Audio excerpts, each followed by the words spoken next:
Existem várias coisas que a gente pode dar de comparativo em relação a isso.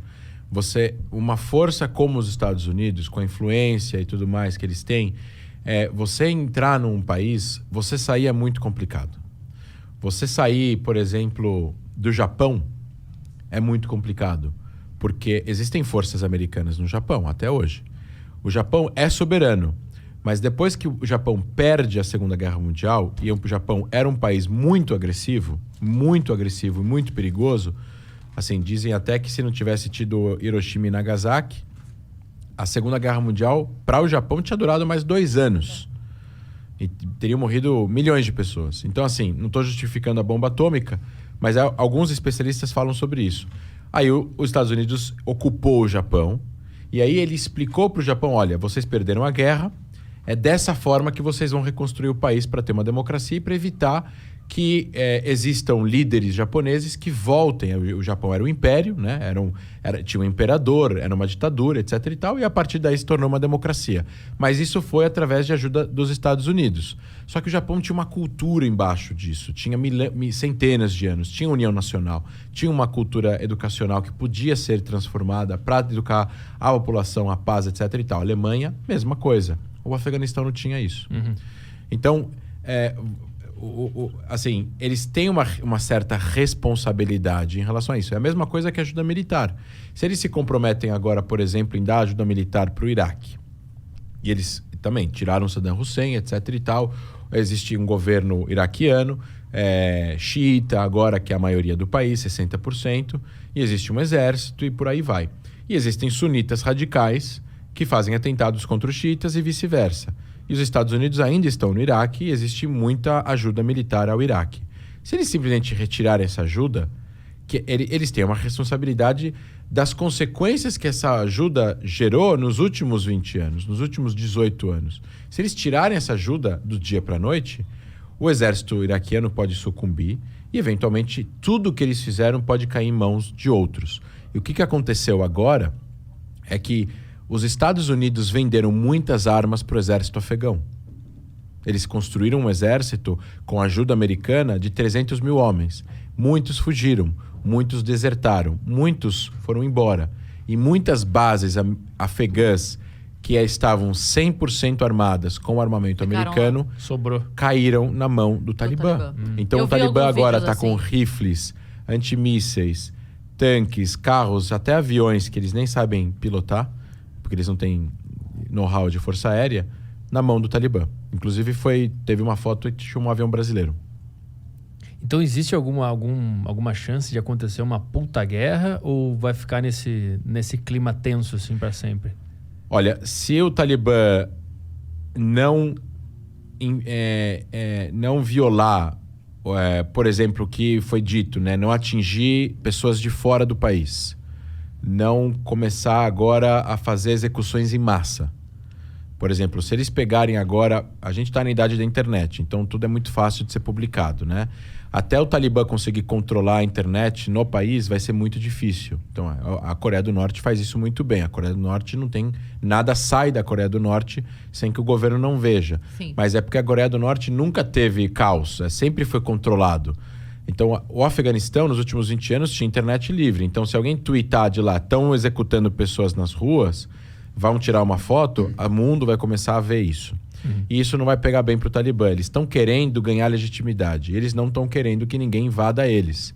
O Conselho de Segurança, o Conselho de Segurança da ONU, está olhando para o que está acontecendo. Então, diferentemente do que aconteceu no Irã em 79, que teve altas execuções por causa do golpe, que foi feito pelos ayatolás, eles eventualmente vão meio que se comportar um pouco mais agora. Se eles se comportarem em relação a não atingirem objetivos americanos, os Estados Unidos conseguirem tirar todo mundo que pertence ao corpo diplomático e militar do Afeganistão em segurança, inclusive pessoas que não podem ser descobertas, afegãos que colaboraram com a CIA, colaboraram com o governo afegão, jornalistas, eventualmente tem agora uma mulher prefeita que está morrendo de medo que ela vai ser presa pelo Talibã. O Talibã tem repetido nos últimos 2 dias que não está perseguindo ninguém, que vai dar anistia para todo mundo. Eu não sei o quanto isso é verdade, porque assim, eles podem falar X e fazer Z. O Hamas também falou que tem cessar-fogo e anteontem caiu um foguete em Israel. Então, assim, não tem muito em quem confiar, não funciona muito em contrato naquela região, esse tipo de gente, nesse tipo de cultura, com esse tipo de grupo, com esse tipo de visão fundamentalista da religião dentro da política. Eles enxergam a realidade de uma forma completamente diferente. Então, assim, para eles, a democracia, a liberdade de imprensa, a liberdade das mulheres é uma coisa ruim, não é uma coisa boa. Eles acham que eles estão fazendo bem para a humanidade. E que nós, aqui no Ocidente, de forma livre, estamos transformando a sociedade num lugar ruim. Uhum. E é isso que é o problema. Se eles começarem a violar os direitos humanos muito, de forma a chocar o mundo, eu acredito que possa haver alguma intervenção pontual. Mas existe algum outro ponto de conflito por trás de tudo isso? Ou é só uma briga entre democracia e não democracia? Por que eles querem ter poder desse local, por exemplo? É só uma expansão ideológica? É isso? E aí isso se remete à visão do que a gente chama de Radical Militant Islam, em inglês. Islã militante radical. Esse tipo de doutrina, conduta, é uma doutrina, uma conduta criada no que a gente poderia dizer no pós-pan-arabismo, que a gente chama de pan-islamismo, que é uma junção de uma visão, de visões religiosas radicalizadas que surgiram com a Irmandade Muçulmana no Egito e foram expandindo para o arabismo e outras vertentes, a própria Revolução Islâmica no Irã, o salafismo jihadista e por aí vai, que são o surgimento de grupos de pessoas que querem que o Islã conquiste territórios, conquiste pessoas para poder ter participação política nacional nesses países, para que gere o controle por eles dessas regiões, eles apliquem a lei islâmica ao pé da letra nessas regiões aos muçulmanos, que não necessariamente querem seguir a religião ao pé da letra, talvez não querem ficar só no tradicional. Não estou falando que eles querem ser laicos e não serem religiosos. É uma sociedade muito mais conservadora, mas eles não querem... Tem gente que não quer rezar 5 vezes por dia, quer rezar uma. Tem gente que não quer casar com 5 mulheres, quer casar com uma só. Enfim, várias implementações religiosas ao pé da letra que esses grupos gostariam de fazer. E acho que, em suma, a gente poderia resumir nisso. Essa ideologia do Islã militante radical, que faz parte da base da Al-Qaeda, do Hamas, do Hezbollah no Líbano, da Jihad Islâmica Palestina em Gaza, do Talibã, do Boko Haram, do Al-Shabaab, todos esses grupos que a gente ouve falar do Estado Islâmico, eles acreditam que o mundo está dividido em 2 blocos. O Dar el-Harb, em árabe, seria a Casa da Guerra, e Dar el-Islam, que seria a Casa da Paz. O Dar el-Islam são terras islâmicas. É onde o Islã um dia chegou a dominar através de um califado apenas. Um califado, um líder espiritual que vai reinar sobre todos. Que seria a continuação de Maomé, se a gente voltar 1.400, 1.500 anos atrás. Aí você tem a diferença de como esse califado seria formado. Os xiitas acreditavam que tinha que ser uma descendência familiar de Maomé, o genro dele no caso. Os sunitas acreditavam que tinha que ser uma eleição entre religiosos. Entre religiosos, uma pessoa eleita entre essas pessoas.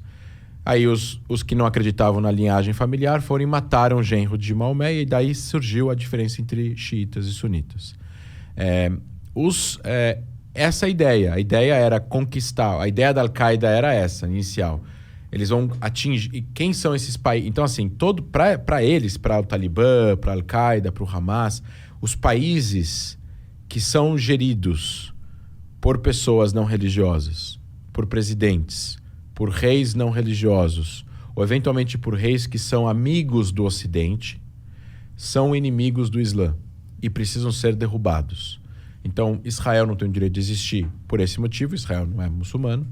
A Arábia Saudita, o rei tem que cair e tem que vir um líder religioso.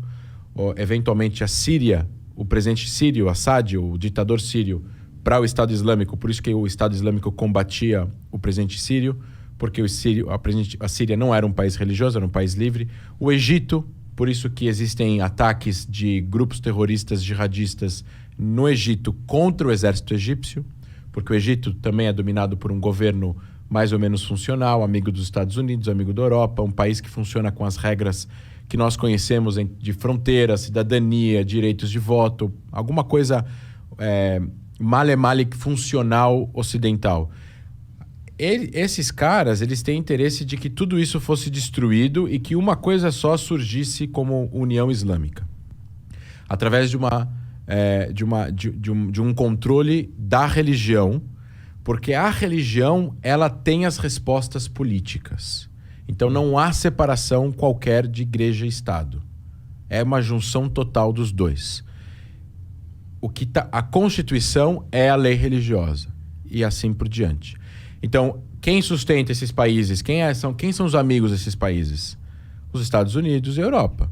Então, Bin Laden fez o atentado em 11 de setembro. Ele falou, se a gente convencer os americanos de sair do Oriente Médio e tirar esse apoio que eles dão para esses países, a gente vai conseguir fazer depois que enfraquecer esses governos e, consequentemente, conquistar esses países.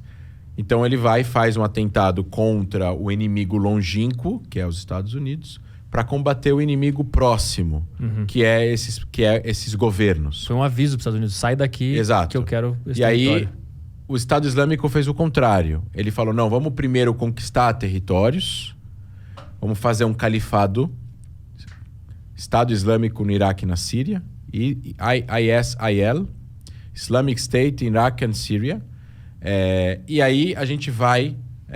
expandindo a partir daí. E depois lutar contra o inimigo longínquo. Essa é a ideia.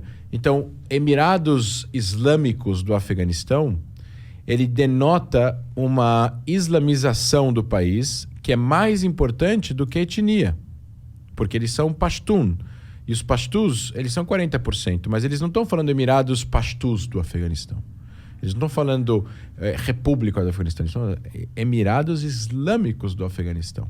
Então o Islã para eles é o que junta todo mundo, em nome de uma coisa só. Exatamente. Todas essas tribos diferentes e tal. Exatamente. Então assim, eles têm interesse, eles são inimigos não só dos países ocidentais e da ideia de liberdade e democracia, eles são inimigos dos líderes árabes ou islâmicos que reinam nesses países e que mantêm essa dinâmica de país, capital, etc.